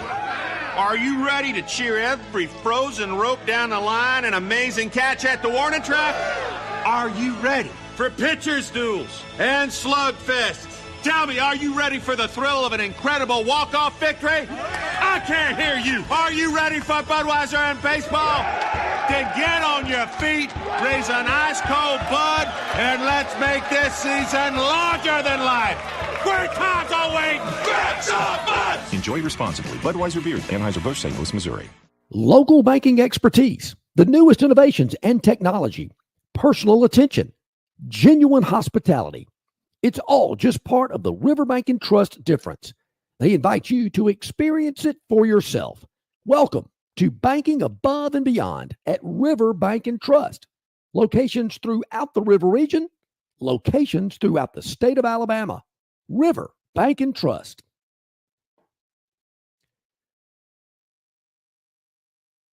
All right, bottom of the hour here on a Tuesday. Glad you're with us here, Longshore and McKnight. Barry, you mentioned Jackson Dart, and I think he's interesting, the former Ole Miss quarterback. Yeah. I hear what a lot of the talking heads have to say. I might have it in background mode or whatnot, but there's certain things that pique my interest. And I have heard Colin Cowherd talk about the NFL draft coming up this week, and he's talked about different positions, certainly talked about quarterback, and he's talked about Jackson Dart a couple of times. He's not a big fan. Said he couldn't win the big games. Went back and listed some of the big games that Ole Miss lost. Talked about a game they lost against Kentucky when they had no business losing to the Wildcats. At home. Yeah, I watched that game. Bryce, what the guy's name? Brian Hannegriff for Kentucky beat Jackson Dart in Oxford. That should have never happened. Talked about Cam Ward, Shedeur Sanders, Jackson Dart, a handful of other quarterbacks that are probably going to be drafted. I've yet to hear him talk about Jalen Milroe. Now, I don't listen every minute, every day, but I have heard him talk a lot about the NFL draft and the quarterback position. I've heard him talk about a lot of these players. He's yet to talk about Jalen Milroe. I think Tobias, there again, he's got a great post as always. He's up out there in Arizona. And do we not all see it? Zero pocket presence, slow processor, doesn't want to be a dual threat quarterback. Well, that's my issue right there. Tom Pelissero is on air for the NFL Network. I think he does a good job. I don't watch a lot of studio stuff, and I don't watch much of the NFL Network unless it's game. But I remember him, Tom Pelissero. He wrote this, and he's up there right now. The draft hasn't started. It doesn't start till Thursday, but he's been up there all week in Green Bay. He has posted this. He has talked to several coaches and scouts who have said that Jalen Milroe is, quote, the greatest runner of the football, end quote, that they have ever evaluated at the QB position. Jalen Milroe could be the next Michael Vick. Again, they've evaluated all these quarterbacks, several coaches and scouts, and Milroe evaluates as the best runner of the football that they've ever evaluated at the quarterback position, which brings up two questions in my mind. Number one, was Milroe misused at Alabama? Because you mentioned it just now, and that's what got me invested in that point, is that you said he didn't want to be a dual threat quarterback. Did he not? Or was he forced into that role? I don't know. I don't know the answer. I'm just asking. Well, did they misuse Jalen Milroe if he had all this talent running the football? Couldn't they have used him like a Lamar Jackson at Louisville? Couldn't they have used him as like a Denard Robinson from years ago? with Michigan as a running guy? Couldn't they have used him as like Cam Newton at Auburn? Was he miscast? Well, Bill O'Brien thought he was. Bill O'Brien wanted him to play a different position. That was my other question. Is Milroe really a quarterback? If he's the greatest runner they've ever evaluated at quarterback, how about running back? Well, those are my two questions. Yeah, if I said it once, I said it 100 times. Jalen Milroe is a wonderful athlete, phenomenal. I don't think he's a great quarterback.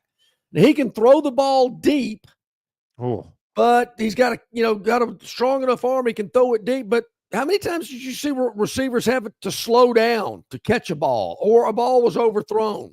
He had several that were right in the breadbasket, but there were numerous where receivers had to make adjustments more times than not. There again, the over-the-middle passing game, non-existent. Yeah, he didn't see it a lot of times. And you have to see routes before they develop because you have to throw. I mean, there's timing involved. I don't know that he ever saw those. I know he never, short routes, he probably did. Intermediate routes, he did not. Deep routes, he could throw a beautiful deep ball. Unfortunately, a lot of those were meant for intermediate routes. I mean, the two picks that did he throw more than two? It seems like he did, but I can think of two that he threw in Norman, Oklahoma. Well, was that an offensive line breakdown? Was it a receiver running the wrong route?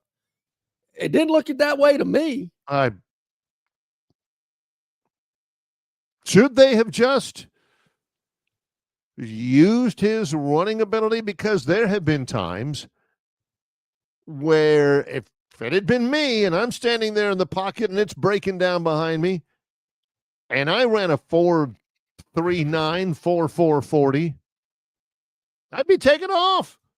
He would not do it. He'd wait, and then he'd throw a pass at his safety valve running back speed. Look, I'm no NFL evaluator, but my eye test tells me Jalen Milroe is no Michael Vick or Cam Newton. I'm not putting him at that level. Not yet.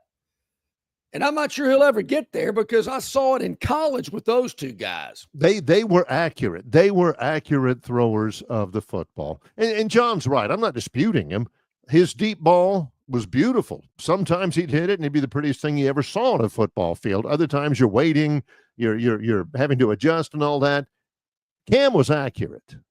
Vic, accurate.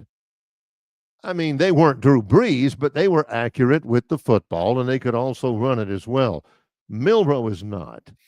I just thought it was an interesting evaluation from some of the NFL scouts. Yeah. That's what they see. Man, that guy is a dynamic guy running the football. How do we use him? I'll just say use him every down. And I've seen this in years past. A lot of hype about a particular player or players. Is this a lot of smoke screen diversion? Oh man, this team really likes this guy when they really don't, wanting another team to jump on him. Yeah. I mean, there's a lot of talk. There's a lot of hype, a lot of yapping going on this week. I think you got to be able to kind of separate it just a little bit. I don't know. There again, I'm an eye test guy. We'll see how it goes. Yeah. Robbie, I cannot tell you how excited I am to see that you're back on the River Region Straw chat line. When the Braves were in their tailspin, I was wondering about you, but now they've won 4 in a row, I see, Barry. The Braves on a 4-game win streak? They beat St. Louis last night. Robbie, did you see that St. Louis game last night? Braves win at 7-6 yesterday. Whoa. And you think, slugfest, right? Not so fast, my friend. Not a slugfest. It was 3-2 St. Louis until the 8th inning. Braves score 5 in the 8th to lead it 7-3 going into the 9th. And St. Louis scores 3 in the top of the 9th inning, makes it 7-6. Whew. See, and Barry, they they've got out lost of it. me And because the they Braves got to do went, that but early. They hang on. For me to stay a full 9 innings, you got to have that kind of action early. I mean, if it's like 6th, 7th inning and nothing's happening, I'm looking over. Y'all ready? You ready to You go? had your chance. You Yeah. had your chance to grab me. Yeah. I mean, I've sat here for 4 innings and nothing's happened. I'm out. Yeah. They score 5 in the 8th. John says, I can live with that. That's fine. I ain't watching it. They had their chance, but I missed the Braves scoring 5 in the 8th inning and St. Louis scoring 3 in the 9th. Doesn't bother me. Because I've watched them for 7 innings and they scored 5 runs total. There you go. So, Robbie, wait a minute. You listen to the Braves? Where do you listen to Braves baseball? Because I can promise you can't hear it here in Montgomery. Oh, yeah. You can listen to it in Troy. They boom it out on 96.3. Yep. 4-game winning streak. Yeah. Spencer Strider back on the injured list with a hamstring. Robbie brings this up. Robbie has a little something for you, a little kidney punch before the referee comes in and separates the two. He says, late's better than never. Yeah, I guess so. He's exactly right. Never having Robbie sends a chill down my spine. Having him late is certainly better than We'll never. take it, Robbie. We'll take it. All right, here we go. Before we get to the next break. Yeah, we do. I see. We're going to get to that in just a second. I usually don't put it off this long, Barry, but we've had so many great topics and conversation today. But, should we reveal the Phantom's daily dog? I'll go ahead and tell you what the Phantom's daily dog was yesterday. Okay. Yesterday evening, they had a little basketball game in the first round of the NBA playoffs at Madison Square Garden in New York City.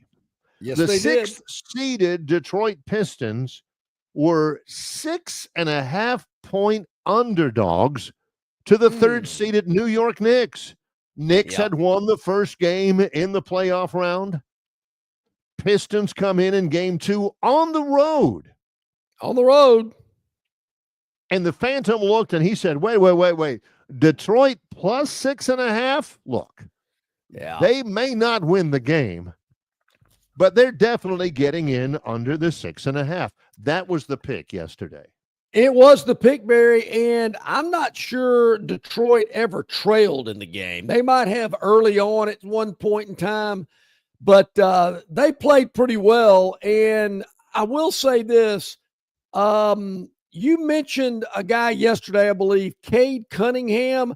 I watched a good part of that game last night. He can play. I was not familiar with this game, but he can really play. The Knicks did not have an answer for that guy last night. But I will say this. I did get a text on the VIP River Region Straw text hotline last night. Hey, Phantom, you're looking good in that Knick Piston game at halftime. I went, whoa. Easy, boys. Easy. 30-second timeout on that talk. Let's get this thing over with first. We were up by as much as 13 at one point, catching 6.5, but ended up winning the game outright and covering. So, look, we don't want to harp on that and toot our horn too much because that was yesterday. We're talking about today. Here's what the Phantom loves to hear. Phantom, this is like rain. This is like tears from heaven. Knicks head coach Tom Thibodeau got a little loose after the game about the officiating. Kind of lit up the officials for how they called the game. Pistons shot 34 free throws. The Knicks only shot 19. He says, I've heard Bruce Pearl say something similar. Oh, okay, go ahead. No. Tom Thibodeau says, look, I really don't give a crap how they call the game as long as it's consistent on both sides. Their guy, Cade Cunningham, he's driving, there's marginal contact, and he's getting to the line. Then our guy, Jalen Brunson, deserves to be getting to the line. It's really that simple. The Phantom sitting back with the Cohiba. Cry me a river. Give me a little more, Tom. Give me a little bit more. Heard it before. Yeah, come on. Not interested. All right, so tonight, Barry, we are going back to the NBA. 3 games tonight. Triple header in the NBA. And I got to tell you, Oklahoma City, obviously a very good team. They're laying 14.5 at home against Memphis. They beat Memphis by like 50 the other night. Yeah, killed them. OKC has a small market. doing pretty well. They were good several years ago, but we're going to go to the Indianapolis Indiana Pacer game. They are hosting the Milwaukee Bucks. The Pacers lead the series 1-0. 6 o'clock start. Yeah, on NBA TV, do I have that? I'm not sure. But Milwaukee catching 4.5 on the road at Indianapolis. We like the Bucks tonight to cover the spread, maybe win the game outright to even this series to 1 apiece. So we have Milwaukee plus 4.5 at Indiana. That's our pick tonight. You've also got some other games if you're interested. Memphis at OKC, Minnesota at the Lakers. Watch out for the Timberwolves. They beat the Lakers. They lead 1-0. They're playing really well. Wasn't as comfortable catching the 5.5 at the Lakers tonight, but I do kind of like the Timberwolves, not as much as I like the Bucks, though. I will tell you that. There we go. I think we got 2 breaks left here. We better duck out real quick. In association with Yellowhammer News, it's Longshore and McKnight, presented by Bud Light. Located just 8 miles north of Alabama's state capital, Capitol Hill features 3 18-hole championship courses. With more than 1,500 acres of golf and nature, the pure magnitude of this facility is amazing and allows each course to be drastically different from the others. Capitol Hill also features an innovative 360-degree driving range, 400 yards in diameter. Capitol Hill offers a fully stocked pro shop with the latest equipment and apparel. Great food and beverages in the clubhouse can be enjoyed both before and after your round. Get your group together and hit the trail. Go to rtjgolf.com/Capitol Hill for tee times and more information. Don't miss your chance to win big at Victoryland Casino. Play the latest, hottest, most exciting games around with fun bonuses and big jackpots. Don't miss out on your free play. Stop by Player Rewards today and check out this month's exciting free play promotions. Come see why our players keep coming back. You'll have more fun at Victoryland Casino, where you can be a winner too. Victoryland Casino, located off I-85 exit 22, Shorter, Alabama. Must be 21 or older. All right, let's get the Victoryland 777 topic wheel up and going. I see it's there ready to go in the green room. 5 topics today. All right, all right. Let's get it going. I like it. Spin that baby. Okay, Victoryland 777 topic wheel. Well, first and foremost, we're going to land on Troy today. All right, what's going on with the Troy Trojans? This week at Troy, I'll be in Montgomery tonight. Troy baseball takes on Alabama State at Alabama State tonight at 6 o'clock. Last night we mentioned the Miracle League opening night, Riddle Pace Field. That was awesome last night. This weekend, Troy, the Saturday game, 3-game series against Texas State. Saturday game is at 1 o'clock because Saturday night, it's the Troy University Sports Hall of Fame banquet at Trojan Arena. I always MC that. Make sure you get your tickets, 334-670-3684. It begins at 7 o'clock Saturday night. Friday night's baseball game at 6 o'clock as well. Sunday's game will get underway beginning at noon. So there is that. Softball this weekend will be at Georgia State in Atlanta. All the information available on the website at TroyTrojans.com. Man, a lot going on. Oh, yeah. There with Troy Athletics. All right. Oh, by the way, shout out yesterday. I also was the host of the Honors Convocation. You have like Business Student of the Year and everything. Yeah. Big shout out to Farmhouse, which I don't know is a fraternity in Tuscaloosa. Farmhouse is a fraternity in Troy. They won the GPA award for all the fraternities at Troy University. Did yours ever scare the top 5, top 3? In terms of GPA? Grade point average. Not like community service or I think we were pretty high at one point. Parties per semester. I'm not sure that I contributed to that. But I do believe we did have several semesters where we were up in the upper echelon of GPA, which was kind of a smoke screen because you you had a good GPA, they didn't mess with you as much. If you had a bad GPA, you always had, the inner. You had to always go in front of Dean Wormer. Yeah, they were snooping around. Yeah. So you had to have a couple of nerds to keep the GPA up where it needed to be. Let's take a quick break. We'll be back on Beam in just a moment. Back to the topic wheel when we come back in association with Yellowhammer News, Longshore and McKnight, presented by Bud Light. Or maybe. Why Hands? At Hands Heating and Air, you get this area's highest ranked service provider with 24-hour repair service, no overtime charges, and their same-day service guarantee. Plus, instead of other companies' 30-day repair warranty, Hands gives you a 3-year repair warranty. Hands Heating and Air is here for you 24/7, 365. And service is not just something they do, it's their way of operating, for you in mind. All of Hands employees are trained to adhere to this standard. They work hard to ensure that this standard is maintained, and they are constantly looking for new ways to better serve you. Call Hands Heating and Air today at 508-5382. That's 508-5382, or find them on the web at 834hands.com. Dixie Electric Plumbing and Air rallies for you. No matter the problem, Dixie will tackle it. Their licensed and trusted electricians, plumbers, air and garage door technicians are ready to win for you. From toilets to garbage disposals, circuit breakers to HVAC systems, Dixie never fumbles. Don't throw away your hard-earned money on second-string contracting companies. Score big with Dixie. After all, they are your biggest fan. Visit calldixie.com or dial them up locally at 262-2946.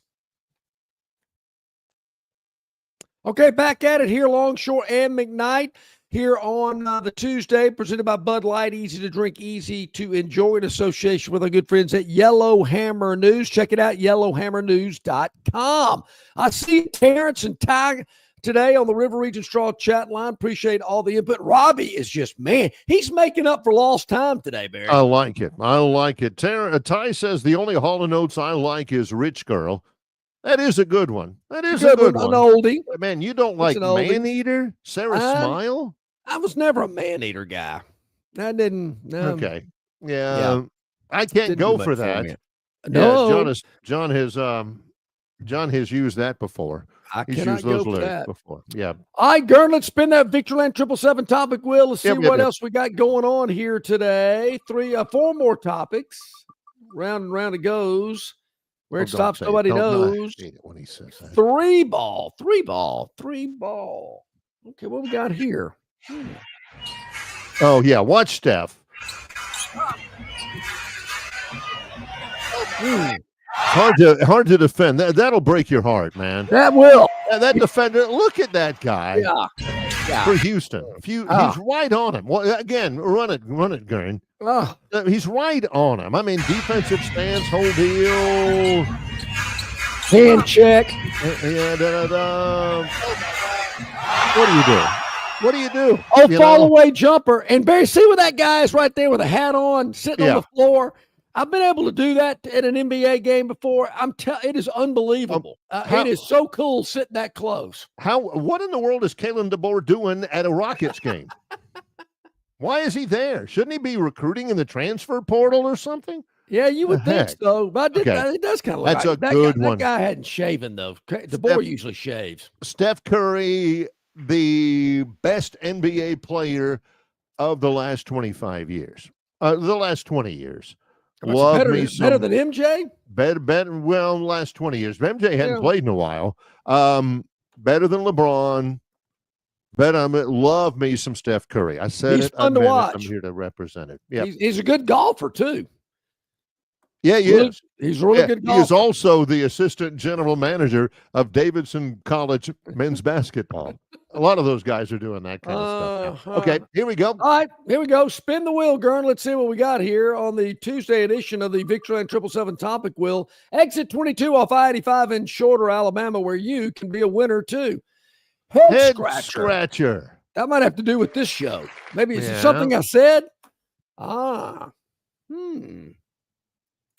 GM. Yeah, I saw something about this. Scroll this down. His name is Nico Harrison. And he said, shocking decision, Luka Doncic. He says, I do know that Luka was important to the fan base. I didn't quite know to what level.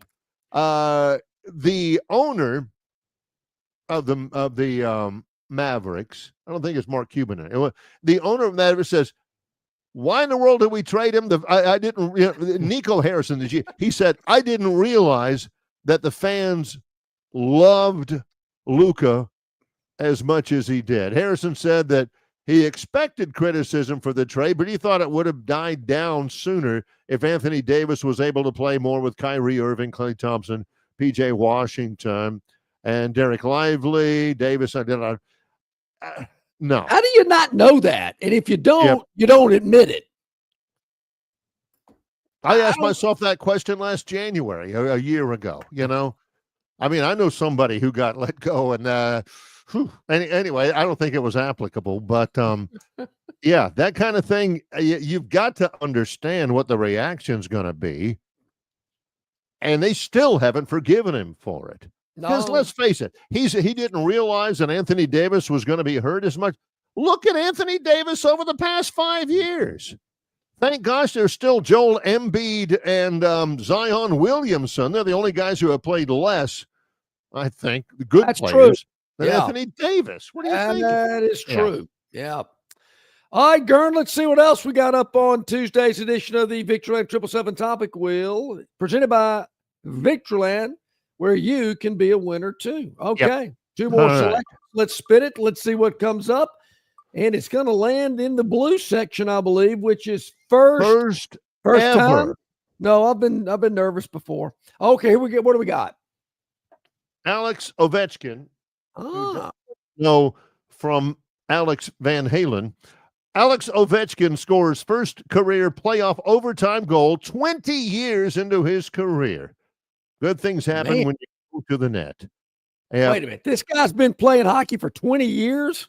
Well, he plays for the Capitals. He's the all-time leading goal scorer in the NHL. Not the all-time leading points guy, but the all-time leading goal scorer. When you play for the Capitals, you don't have a whole lot of great playoff memories anyway, particularly overtime goals. Okay. Alex Ovechkin finally gets one. My oldest daughter lives in D.C. She's been to a Capitals game. I've never been to an NHL game before. Been to minor league hockey. Never NHL. She says it's great. The tickets are expensive. People really like it, I guess. Yeah. But I got to do that. I've never been to an NHL game. Maybe I need to check that out. All right. What do we got, Gurn? Nice one from Robbie. Robbie with a little humor over here. He says, and again, this is stuff, understanding, better late than never. I get it, Robbie. We've talked about a lot of this in the first part of the show. Robbie says, Alabama linebacker Jihad Campbell is a projected number 32 to the Super Bowl champion Philadelphia Eagles in most mock drafts. No relation to Otis. Robbie says no relation to Otis. That's humor from Robbie. Campbell, the town drunk in the Andy Griffith Show. Robbie. Rhinestone Cowboy, Glenn Campbell. I mean, come on. That's much better. Chris the Bammer said, I worked Hall and Oates in the early 90s, Oak Mountain. Hall would go backstage about every fourth song to blow dry his sweaty hair. Yeah, he had a booth back then. He had some really long a little bit of the mullet and everything. Yeah, he did. Sure did. All right, let's spin the last one just to make it official here on a Tuesday. And it is being the wheel is spinning around and around and around, and it's going to land on conditionally. I had to turn my head back that. Oh, here we go. Yes, come on. This is what I was talking about earlier today, Barry. This is a lot of wah, wah, wah, wah, wah, wah. I get it, but I still don't think people are going to follow the rules. Well, this is the upshot of it all. The NCAA, I mean, they got their rules people meeting, and they have opened the door on, schools will be able to pay players. They are opening up the door to that. But all of that is conditional on the House settlement. It So is. it is, all of this is the NCAA trying to get their ducks in a row for when the House settlement comes in. And I expect it to come in at any time that the NCAA can. As soon as that House settlement comes, the NCAA has the apparatus together to where, boom, instantly, when the House settlement comes, the schools will be able to go ahead and schools are already making their advanced plans, John. I mean, this is not going to be, hey, guys, you hear the House settlement passed. Now what do we do? They've made plans. Brent Jones at Troy is a huge planner. I guarantee you he's got a plan. Now the apparatus is up and available to, as soon as that House settlement comes, schools will be able to account for and disperse payments to student athletes directly. That's a big deal. Yeah, I'm wow. Am I looking forward to seeing how this is going to play out? I don't know. I'm still. It's never going to go back to the way it was. No. And this is probably, I don't know how an employee-employer relationship would work, like Bryan Matthews was talking about, like Reese Davis has been talking about as well. But we shall see. Yeah, we shall see. I'm almost to the point now where anything would be better than the situation we have right now. All right, Barry, tomorrow, CJ Duncan will join us, part of Yellowhammer News at the top of the second hour. Always looking to hear what CJ's got to tell us as we get ready for the NFL draft and all the other spring sports going on. Great stuff from Bryan Matthews, AuburnSports.com. From Reier on YouTube, our buddy Travis Reier. Great job by Gurn Jr., our broadcast producer. For John Longshore, I'm Barry McKnight. In association with Yellowhammer News, it's Longshore and McKnight, presented by Bud Light.